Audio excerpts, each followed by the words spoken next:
Assalamualaikum warahmatullahi wabarakatuh. Bertemu lagi dengan Bu Putri di pembelajaran kelas 3. Anak-anak, jangan lupa like, subscribe, dan nyalakan lonceng notifikasi channel MI Al-Mustajab ya. Baik, anak-anak, bagaimana kabarnya hari ini?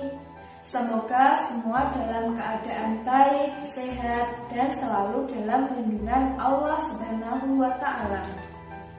Kali ini kita akan belajar tema 2, subtema 1, pembelajaran 1 tentang menyayangi tumbuhan dan hewan. Sebelum memulai pelajaran, mari kita berdoa agar ilmu yang kita dapatkan dapat bermanfaat. Mari membaca basmalah bersama-sama. Bismillahirrahmanirrahim. Nah, tujuan pembelajaran pada kesempatan kali ini, siswa diharapkan dapat membaca dongeng dengan lafal, intonasi, dan ekspresi yang tepat. Kemudian, siswa juga diharapkan dapat menggunakan sifat pertukaran pada penjumlahan dalam menyelesaikan masalah sehari-hari dengan tepat. Dan yang terakhir, siswa diharapkan dapat mengidentifikasi bentuk pola irama sederhana dengan bernyanyi dengan tepat. Mari kita mulai pembelajaran pada kesempatan kali ini. Anak-anak, tahukah kalian Tuhan menciptakan tumbuhan dengan beraneka macam jenisnya. Ada tumbuhan berbunga, tumbuhan berbiji, tumbuhan berpembuluh, dan masih banyak yang lainnya. Tumbuhan bermanfaat bagi manusia dan hewan. Manfaat tumbuhan diantaranya sebagai sumber makanan, kemudian bahan baku industri, kemudian juga digunakan untuk peralatan rumah tangga, bahan pakaian, pewarna alami, dan juga bermanfaat untuk kesehatan. Untuk mengenal lebih banyak tentang pohon, mari kita belajar bersama Dayu. Hari ini, Dayu akan membaca dongeng dengan judul Pohon Apel yang Tulus. Simak baik-baik ya. Pohon apel yang tulus. Dahulu kala ada sebuah pohon apel besar. Ada seorang anak laki-laki bermain di sekitar pohon itu. Dia sangat menyayangi pohon itu. Pohon itu juga senang bermain bersamanya. Waktu berlalu, anak laki-laki itu tumbuh dewasa. Suatu hari, ia datang kembali. Pohon apel menyambutnya dengan gembira. "Ayo, bermainlah bersamaku," ajak si pohon apel. Aku tak punya waktu untuk bermain. Kami membutuhkan rumah untuk tempat tinggal. Bisakah kau membantuku?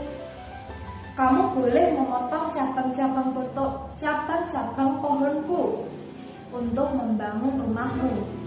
Jadi anak laki-laki itu memotong semua cabang pohon dan pergi dengan riang. Pohon apel ikut senang melihat dia gembira.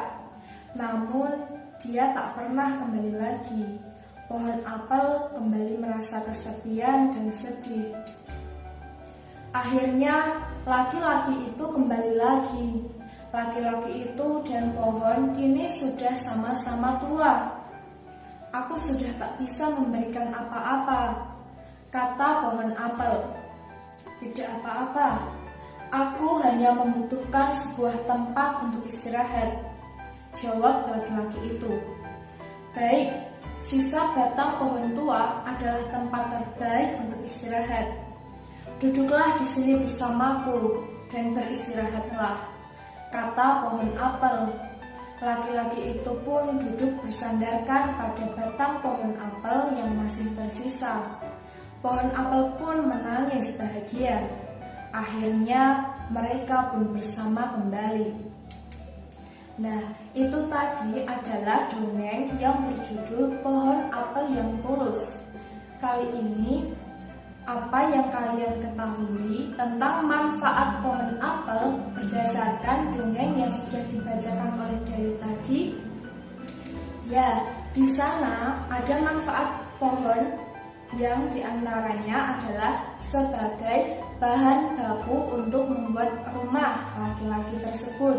Kemudian pohon apel juga digunakan untuk tempat beristirahat yang nyaman ketika laki-laki tadi sudah tua.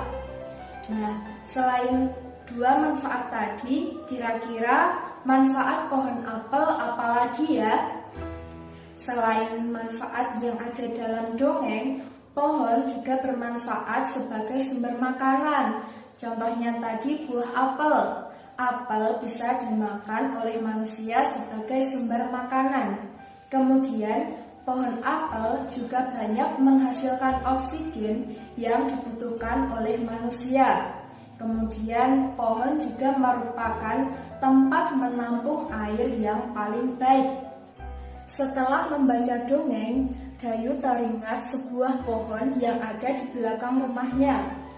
Dayu kemudian pergi ke belakang rumah untuk melihat pohon tersebut. Di belakang rumah, Dayu melihat banyak sekali daun-daun kering yang berguguran. Kemudian, Dayu mempunyai ide untuk menggunakan daun-daun kering tersebut sebagai media belajar. Awalnya, Dayu mengumpulkan beberapa helai daun kering, kemudian ia masukkan ke dalam sebuah kotak. Lalu Dayu mengambil lagi beberapa helai daun kering dan memasukkannya di kotak yang lain. Jadi di sini Dayu punya dua kotak. Kotak yang pertama berisi 35 helai daun kering. Kotak yang kedua berisi 15 helai daun kering. Kemudian Dayu menjumlahkan daun yang ada di kotak pertama dengan daun yang ada di kotak kedua. Ternyata jumlahnya adalah 50 helai daun kering. Kemudian Dayu berpikir, bagaimana jika jumlah daun yang ada di masing-masing kotak ditukar? Lalu Dayu segera menukar jumlah daun yang ada di kotak tersebut. Kotak yang pertama ia isi dengan 15 helai daun kering. Kotak yang kedua ia isi sebanyak 35 helai daun kering. Kemudian Dayu menjumlahkannya lagi. Ternyata setelah dihitung jumlahnya masih sama, yaitu 50 helai daun kering. Dari sini kita bisa menyimpulkan bahwa 35 ditambah 15 sama dengan 50. Kemudian 15 ditambah 35 sama dengan 50. Jadi kesimpulannya 35 ditambah 15 sama dengan 15 ditambah 35. Sampai sini sudah paham anak-anak? Mari kita coba pada penjumlahan yang lain. Di sini ada satu contoh. 120 ditambah 930 sama dengan 1050. Kemudian kita tukar. 930 kita tambahkan 120. Ternyata hasilnya sama, 1050. Jadi kita bisa menarik kesimpulan bahwa 120 ditambah 930 sama dengan 930 ditambah 120. Paham ya anak-anak? Nah, setelah belajar, Dayu kemudian diajak bertamasya ke gunung oleh orang tuanya. Di gunung, ia melihat banyak sekali pohon cemara. Dayu kemudian bernyanyi lagu cemara selama perjalanan. Cemara pohon ranting, daunnya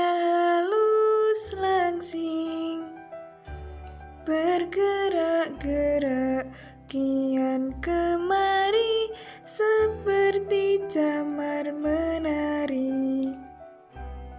Ketika angin lalu menyentuh daun cemara, terdengar desir di telingaku sebuah lagu merdu.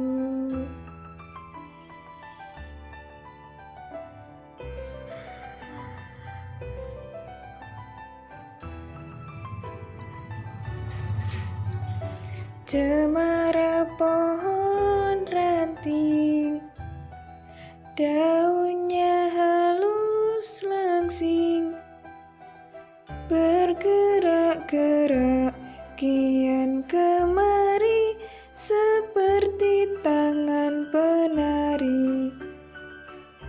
Ketika angin lalu menyentuh daun cemara, terdengar desir di telingaku sebuah lagu merdu. Terdengar desir di telingaku sebuah lagu merdu. Lagu Cemara bagus dan mudah diikuti, bukan? Apakah kalian tahu apa saja manfaat pohon cemara?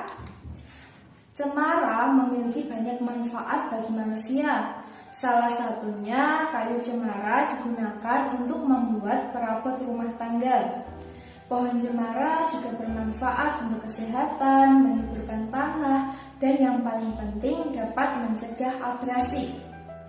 Nah, itu tadi materi pembelajaran pada video kali ini. Untuk mengakhiri kegiatan pada kesempatan kali ini, mari kita mengucapkan hamdalah bersama-sama agar ilmu yang kita dapatkan dapat bermanfaat bagi kita semua. Mari mengucapkan hamdalah. Alhamdulillahirabbil alamin.